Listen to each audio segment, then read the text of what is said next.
नमस्कार, मैं हूं सुधीर कुमार और आप देख रहे हैं आदर्श विद्या मंदिर क्लासेस। आज पिछले वीडियो में हमने डिस्कस किया था पोषण के बारे में। आज हम लोग जो डिस्कस करेंगे वो है श्वसन के बारे में। श्वसन क्या होता है, पोषण के बाद जो अगली क्रिया आती है जैव प्रक्रम में, वह श्वसन ही आती है। तो हम देखेंगे आज श्वसन क्या होता है, कैसे होता है। देखिए, जीव जो होते हैं वो भोजन का अंतर्ग्रहण करते हैं, किसी भी प्रकार से वो भोजन लेते हैं। विधियाँ आज पिछली वीडियो में देख चुके हैं, तो अलग अलग विधियाँ हैं, लेकिन हम यहाँ इसकी चर्चा नहीं करनी है। केवल ये देखना है कि भोजन का अंतर्ग्रहण होने के बाद क्या क्रिया होती है। तो अलग अलग प्रोसेस के लिए, अलग अलग प्रक्रम के लिए भोजन का अंतर्ग्रहण होता है। कोशिकाएं उनका उपयोग जो करती हैं, इस भोजन से जो भी पदार्थ निकलते हैं उनका उपयोग होता है कोशिकाओं के द्वारा विभिन्न प्रकार की क्रियाओं को करने में। विभिन्न प्रकार की क्रियाओं को करने में कोशिकाएं इनका प्रयोग करती। लेकिन जितने भी जीव होते हैं वो सब के सब इन क्रियाओं का प्रयोग अलग अलग तरह से करते हैं।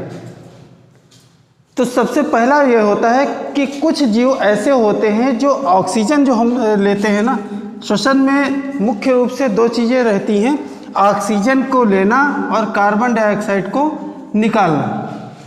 सामान्य रूप से हम श्वसन इतना ही मान लेते हैं कि ऑक्सीजन ली जाती है, कार्बन डाइऑक्साइड निकाली जाती है, दैट इज रेस्पिरेशन सामान्य अर्थ में। लेकिन विज्ञान में इतना ही नहीं होता। जीव ऑक्सीजन का उपयोग करते हैं, लेकिन इस ऑक्सीजन का उपयोग ग्लूकोज को पूर्णतः कार्बन डाइऑक्साइड और जल में विखंडित करने के लिए करते हैं। इसका उपयोग जो किया जाता है वो ग्लूकोज के लिए किया जाता है। C6H12O6 जो ग्लूकोज होता है, इसको दो भागों में तोड़ दिया जाता है, कार्बन डाइऑक्साइड में और जल में। लेकिन यह प्रोसेस कैसे होती है, ये तरीका कैसे होता है, ये देखना है। विखंडित करते हैं और कुछ जीव दूसरे तरीके का उपयोग करते हैं, उसमें ऑक्सीजन नहीं प्रयुक्त होती है। तो इन सभी अवस्थाओं में जो चरण होता है, पहला चरण वो ग्लूकोज 6 कार्बन परमाणु वाला होता है। C6 है, कार्बन परमाणु 6 होते हैं और 3 कार्बन परमाणु वाले पाइरुवेट में इसका विखंडन हो जाता है और यह प्रक्रम कोशिका द्रव में होता है। देखिए, समझते चलेंगे।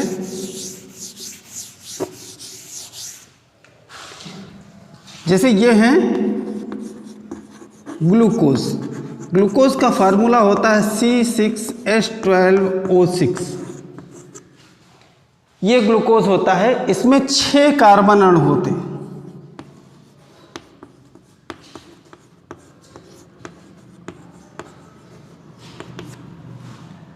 छह कार्बन अणु होते हैं और ये क्रिया कहाँ पर होती है? ये क्रिया होती है कोशिका द्रव्य में। ये क्रिया विखंडन की संपादित होती है। तो इससे बनता क्या है? इससे बन जाता है पाइरुवेट।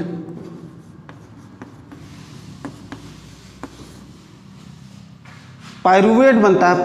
पाइरुवेट बनने में 3 अणु जो होते हैं वो वायु में होते चले जाते हैं और साथ ही साथ इसके ऊर्जा भी मुक्त होती है। दो चीज़ें इसमें मुख्यतः होती हैं। अब हमने बताया ना कि ये अलग अलग तरीके से, कोई आवश्यक नहीं, कोई ऑक्सीजन लेके करता है, कोई बिना ऑक्सीजन के भी इसका उपयोग करता है। तो कैसे कैसे होता है? देखिए, एक पहली चीज़ ये हम देखते हैं कि इस पाइरुवेट का जो उपयोग करते हैं वो बिना ऑक्सीजन के, ऑक्सीजन की अनुपस्थिति में।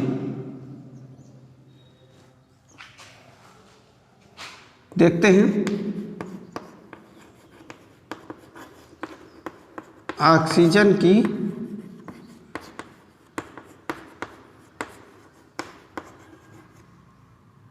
अनुपस्थिति में, ऑक्सीजन की जब अनुपस्थित होती है, और ये कहाँ होता है?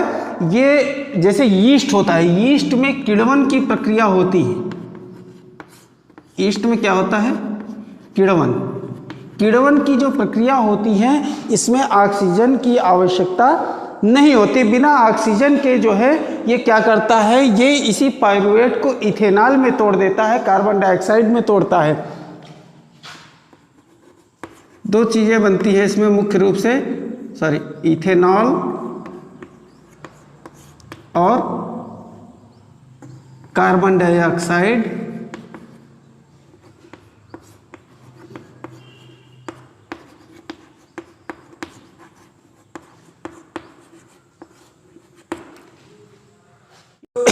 दो चीजें, ईस्ट में किण्वन की जो प्रक्रिया होती है ये ऑक्सीजन की अनुपस्थिति में पाइरुवेट का विखंडन होता है, और पाइरुवेट का विखंडन इथेनॉल में होता है, कार्बन डाइऑक्साइड में होता है, साथ ही साथ ऊर्जा भी होती है।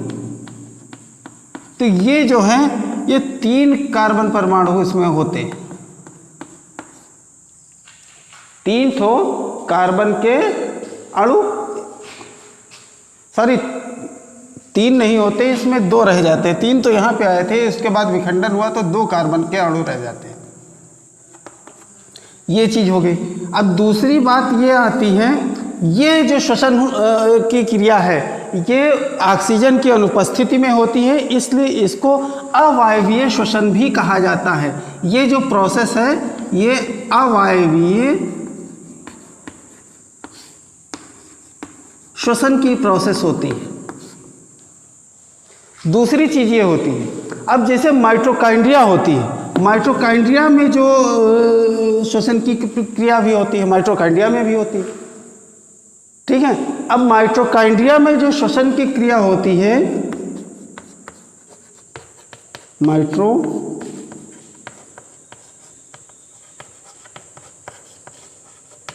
ये ऑक्सीजन की उपस्थिति में होती है।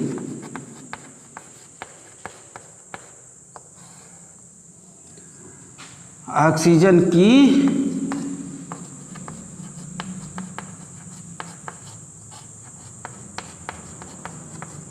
ठीक है मैं, ये ऑक्सीजन की उपस्थिति में होती है। और बनता क्या है इसमें, देखिए वही ऑक्सीजन अभी हमने बताया था कि जब ग्लूकोज का विखंडन होता है ऑक्सीजन के साथ, मतलब ऑक्सीजन की उपस्थिति में, तो जो ये ग्लूकोज है पाइरुवेट से बनता क्या है, कार्बन डाइऑक्साइड बन जाता है, जल बन जाता है। सीधे सीधे क्या बनता है, एक तो कार्बन डाइऑक्साइड बनता है, दूसरा जल बनता है, और साथ ही साथ ऊर्जा भी मुक्त होती है।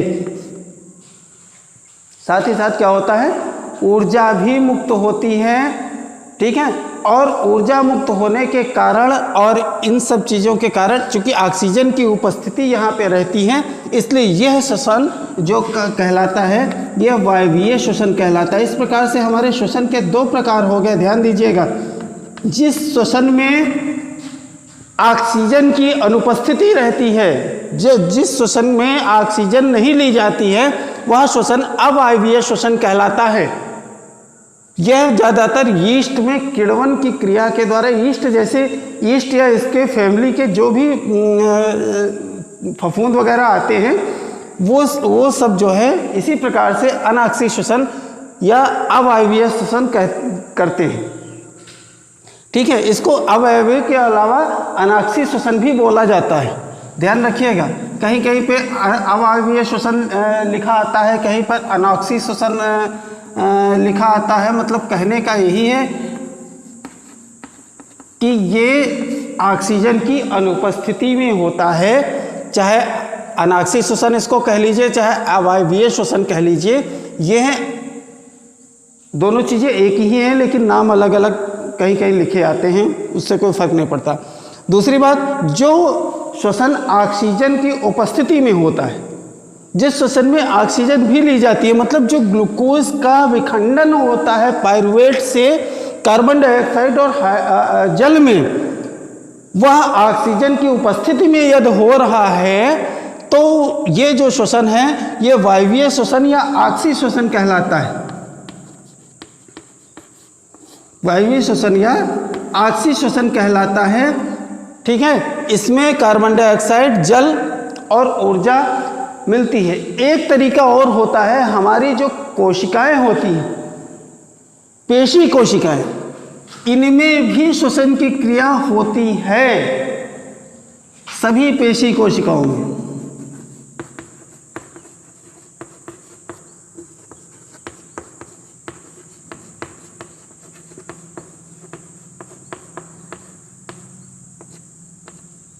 सभी पेशी कोशिकाओं में।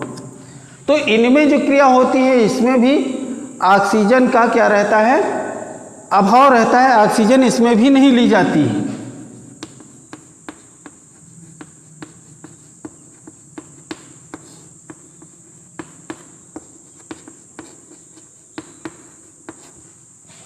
ऑक्सीजन का अभाव रहता है। तो होता क्या है, ये जो पायरुवेट होता है ये लैक्टिक अम्ल में टूट जाता है। क्या बनता है यहाँ पे, लैक्टिक अम्ल, लैक्टिक एसिड जिसको बोलते हैं, लैक्टिक एसिड कह लीजिए या लैक्टिक अम्ल कह लीजिए, ठीक है। और साथ ही साथ ऊर्जा उत्पन्न होती है और 3 कार्बन परमाणु बनते हैं इसमें, 3 कार्बन के अणु तैयार होते हैं, ठीक है भाई। तो इस तरीके से ग्लूकोज का विखंडन होता है। अब कोशिकीय ऊर्जाओं द्वारा जो भी कोशिकीय विखंडन जो कुछ होता है, ग्लूकोज का विखंडन होता है, आप देख रहे हैं इसमें, चाहे वो अवयवीय श्वसन में हो रहा हो, चाहे वैवीय श्वसन में हो रहा हो, चाहे कोशिकाओं में हो रहा हो, ठीक है, ऊर्जा सब में मुक्त होती है। अब ये ऊर्जा का इसका क्या होता है, यही ऊर्जा जो है एटीपी के अणु के संश्लेषण में प्रयुक्त हो जाती है और कोशिका के सारी क्रियाओं के लिए। भाई एक एक कोशिका क्रिया करती है, ऐसा नहीं, शरीर जो पूरा बना हुआ है हमारी छोटी छोटी कोशिकाओं से मिलकर बना हुआ है, और हर एक कोशिका को स्वस्थ रखने के लिए जितनी भी पोषक चीज़ें हैं वो कोशिका तक, हर एक प्रत्येक कोशिका तक पहुंचनी आवश्यक होती है। और इसलिए ये जो ऊर्जा निकलती है, ये ऊर्जा होती तो है एडीपी के रूप में। अभी मैं आपको बताऊंगा एडीपी क्या है, एटीपी क्या है। एडीपी के रूप में होती है और ये एडीपी जो होती है ये कन्वर्ट होता है एटीपी के रूप में। तभी इस एटीपी की जो ऊर्जा होती है उसका उपयोग कोशिकाएं जो है एक सारी प्रोसेस करने के लिए, सारी प्रक्रियाएं करने के लिए ईंधन के रूप में प्रयोग करती है। और इतना ही नहीं, एटीपी का जो विखंडन होता है इससे एक निश्चित मात्रा में ऊर्जा भी निकलती है। ये कोशिका के अंदर होने वाली जितनी भी एंडोथर्मिक क्रियाएं होती हैं, यानी अंतरोष्मी क्रियाएं, उनका परिचालन इसी के द्वारा होता है।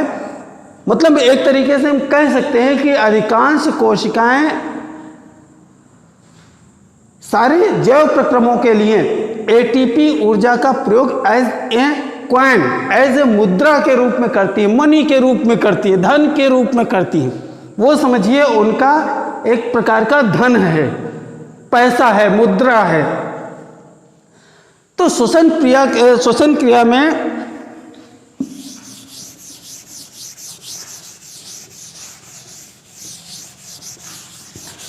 जो श्वसन क्रिया में हमने बताया ना, ऊर्जा मुक्त होती है, तीनों जगह दिखाई दे रहा है आपको, ऊर्जा मुक्त होती है। किसी प्रकार से ग्लूकोज का विखंडन हो रहा हो लेकिन ऊर्जा मिलती है। तो इस ऊर्जा का जो उपयोग होता है कैसे होता है, पहले तो हमने बताया ना कि ये एडीपी के रूप में कन्वर्ट रहती है।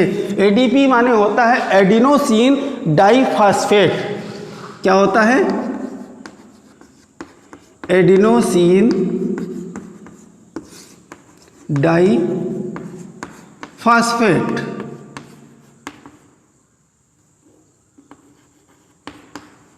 एडिनोसिन डाइफॉस्फेट के रूप में ऊर्जा बनती है, ठीक है। और ये अकार्बनिक फास्फेट है। अकार्बनिक फास्फेट से एटीपी अणु बनने के में इस क्रिया का प्रयोग किया जाता है। तो कैसे होती है देखिए,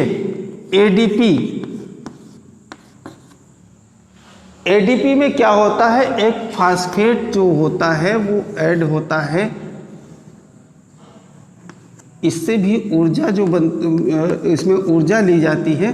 ये ऊर्जा का उपयोग एडीपी में ऐड होने के लिए होता है।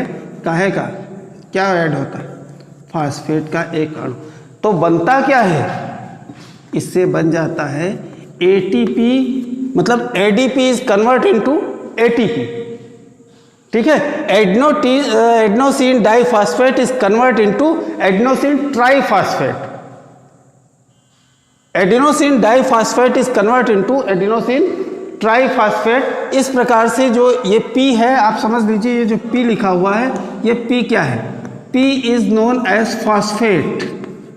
P क्या है? फॉस्फेट है। तो ADP ATP के रूप में चेंज हो जाता है। ATP क्या होता है? ATP होता है adenosine try phosphate. ADP ATP के रूप में चेंज होता है। तो अभी एक और बात आई थी, आंतरोष्मी श्वसन। एक ये भी चीज हम बता देते हैं आपको।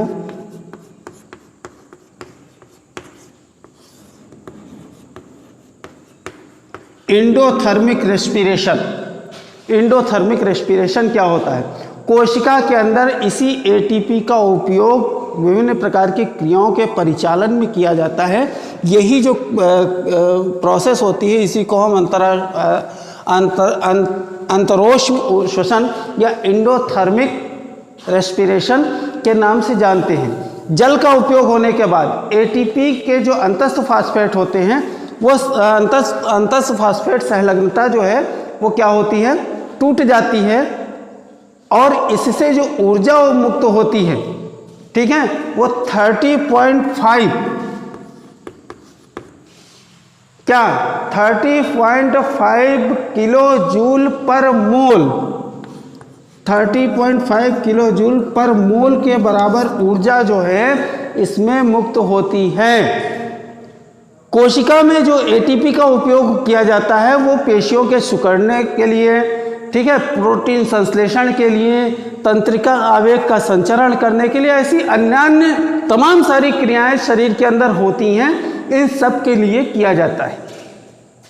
अब हम आपको लिए चल रहे हैं पौधों में जो श्वसन की क्रिया होती है। हमने उस दिन बताया था आपको, पिछले वीडियो में आपने देखा होगा कि जो पौधों में पोषण की क्रिया होती है, हमने बताया था कि पौधों की पत्तियों पर रंध्र पाए जाते हैं।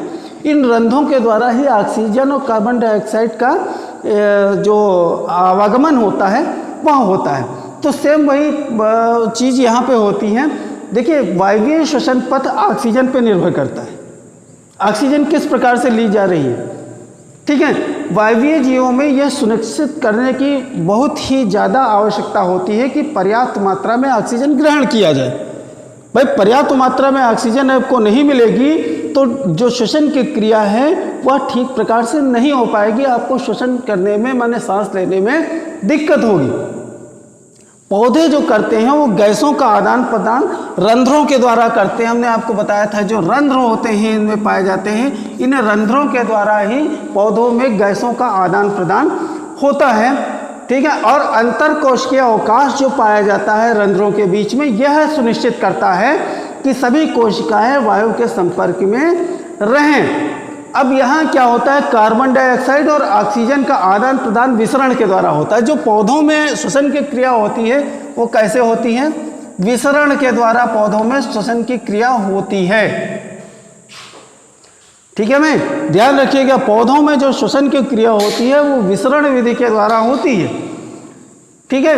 अब होता क्या है, तो ये कोशिकाओं में या उससे दूर बाहर वायु में भी जा सकता है। विसरण की जो दिशा होती है ये वो पर्यावरणीय अवस्थाओं पर या पौधों की आवश्यकता पर निर्भर करती है।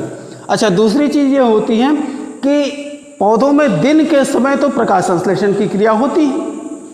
देखिए, श्वसन की क्रिया उस समय भी हो रही होती है, ऐसा नहीं है हम 24 घंटे श्वसन लेते हैं तो करते हैं, तो पौधे भी 24 घंटे श्वसन करते हैं, लेकिन दिन में श्वसन की रेट ऑफ रेस्पिरेशन जो होता है वह पौधों में कम हो जाता है।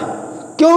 क्योंकि प्रकाश संश्लेषण की क्रिया भी हो रही होती है। तो जो श्वसन में कार्बन डाइऑक्साइड निकलती है उसका प्रयोग प्रकाश संश्लेषण के लिए कर लिया जाता है। तुरंत तो कार्बन डाइऑक्साइड मान के चलिए वो ना के बराबर बाहर आती, ठीक है। तो दिन में तो श्वसन की क्रिया एहसास नहीं होता पौधों में, लेकिन रात के समय जब प्रकाश संश्लेषण की क्रिया नहीं हो रही है, भाई सीधी सी और सिंपल सी बात यह है कि श्वसन क्रिया चाहे जीवों में हो चाहे पौधों में हो, सभी ऑक्सीजन ही लेते हैं और कार्बन डाइऑक्साइड ही निकालते हैं, चाहे जीव हो चाहे जंतु हो चाहे पौधे हो, जितने भी सजीव हैं किसी भी प्रकार के हो, श्वसन की क्रिया में ऑक्सीजन का लेना और कार्बन डाइऑक्साइड का निकालना ही होता है। दिन के समय प्रकाश संश्लेषण की क्रिया में जो वो कार्बन डाइऑक्साइड निकालते हैं वो यूज कर ली जाती हैं, इसलिए वहां ऑक्सीजन निकलती है। लेकिन रात के समय जब सूर्य का प्रकाश भी चाहिए, हमने आपको बताया था कि कोई भी चीज़, सूर्य का प्रकाश भी चाहिए, जल भी चाहिए, कार्बन डाइऑक्साइड भी चाहिए, क्लोरोफिल भी चाहिए प्रकाश संश्लेषण के लिए। अगर इसमें से कोई भी एक चीज़ नहीं होगी तो प्रकाश संश्लेषण की क्रिया कतई और कतई नहीं होगी। तो आप यह मान के चलिए ऑक्सीजन निकलना, ऑक्सीजन लेना, कार्बन डाइऑक्साइड निकलना, श्वसन में ये होता है। तो रात के समय तो प्रकाश संश्लेषण की क्रिया होगी नहीं, क्योंकि सूर्य का प्रकाश नहीं होता। तो जब सिर्फ और सिर्फ श्वसन की क्रिया हो रही होती है तो उसमें ऑक्सीजन लेना और कार्बन डाइऑक्साइड निकालना, इतना ही काम रह जाता है। ठीक है मैं, तो रात के समय ऑक्सीजन का निकलना, दिन के समय ऑक्सीजन का निकलना मुख्य घटना है और रात के समय कार्बन डाइऑक्साइड का निकलना मुख्य घटना होती है। इसीलिए आपने यह अनुभव किया होगा कि जब दिन के समय हम पेड़ों के नीचे जाते हैं तो हमको ठंडक का एहसास होता है। क्यों? क्योंकि कार्बन डाइऑक्साइड जो भी पौधे भी निकालते हैं वो प्रकाश संश्लेषण हो रहा होता है, वो खींचते रहते हैं, ऑक्सीजन ही निकलती है। ऑक्सीजन की उपस्थिति के कारण, अधिक उपस्थिति के कारण वहाँ पेड़ों के नीचे हमको ठंडा लगता है, बाग में हमको ठंडा लगता है। लेकिन रात में उसी बाग में उन्हीं पेड़ों के नीचे आप चले जाइए तो आपको गर्मी का एहसास होगा। क्यों? क्योंकि पौधे रात में कार्बन डाइऑक्साइड ज़्यादा निकालते हैं, ऑक्सीजन नहीं उस समय निकल रही होती, ऑक्सीजन वो भी लेते हैं उस समय। चूंकि कार्बन डाइऑक्साइड निकलती हैं, इसलिए कार्बन डाइऑक्साइड की उपस्थिति के कारण पेड़ों के नीचे हमको गर्मी का एहसास होता है। तो ये बात हो गई पौधों में। अब बात यह आती है, देखिए जलीय जंतु भी तो श्वसन करते हैं। अब वो कैसे करते हैं? जैसे मछली होती है, आपने मछली को देखा होगा,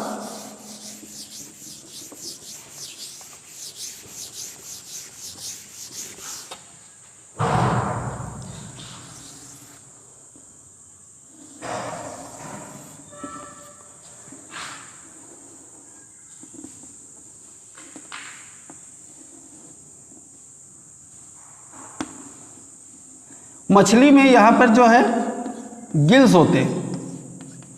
मछली क्या करती है? अपने मुंह से पानी खींचती है। जितने भी जलीय जंतु होते हैं, कौन से?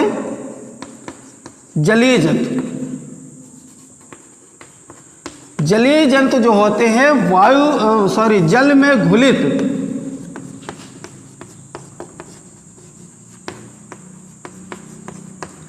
ऑक्सीजन का उपयोग करते हैं सांस लेने के लिए। तो क्या करते हैं? ये यहाँ से पानी को खींचती है अपने मुंह से। पानी में जो घुलित ऑक्सीजन होती है उसको वो ढकेल के, धक्का देके अपने गिल्स तक, क्लोम्स तक पहुँचाती है। गिल्स में ऐसी छोटी छोटी ऐसी संरचनाएं बनी होती हैं। ये संरचनाएं क्या करती हैं? ऑक्सीजन के शोषण का काम करती हैं। पानी से ऑक्सीजन जो है ये अंदर से खींच लेती हैं और बाकी जो पानी होता है वो बाहर की तरफ निकाल दिया जाता है। इस प्रकार जो क्या कहते हैं जलीय जीव होते हैं उनमें श्वसन की क्रिया होती है। ठीक है, तो ऑक्सीजन और कार्बन डाइऑक्साइड इसका विनिमय इस प्रकार से जिस सतह से होता है वो सतह बहुत कोमल होती है, बहुत मुलायम होती हैं। और ये जो गिल्स होते हैं, क्लोम्स होते हैं, इस पर एक ढक्कन जैसा होता है। ऐसे ऐसे आपने देखा होगा, मछली तैरती है तो ऐसे ऐसे चला करता है। वो चलने का मतलब यही है, खुलना और बंद होना। पानी जाता है, यहाँ पे ऑक्सीजन खींची जाती है और उसके बाद पानी जब खोलता है ना तो पानी जो है होता है वो बाहर निकल जाता है। ये प्रोसेस जो है जलीय जंतुओं में सामान्यतः होती है। ठीक है, तो इस क्षेत्र में आने के लिए कोई रास्ता होना चाहिए, वही रास्ता उसमें होता है। मुंह के जरिए जो है पानी लिया जाता है, क्लोम्स के जरिए, गिल्स के जरिए वो बाहर निकाला जाता है, तो ऑक्सीजन अवशोषित हो जाती है और वायु के अंदर और बाहर होने के लिए ये क्रियाविधि भी होती है। तो इस प्रकार से जलीय जीवों में श्वसन की क्रिया संपादित होती है। अब मनुष्य में श्वसन की क्रिया किस प्रकार से होती है जी, मतलब मानव का रेस्पिरेटरी सिस्टम जो है वो हम आपको अगले वीडियो में पढ़ाएंगे। आज के लिए इतना ही, धन्यवाद।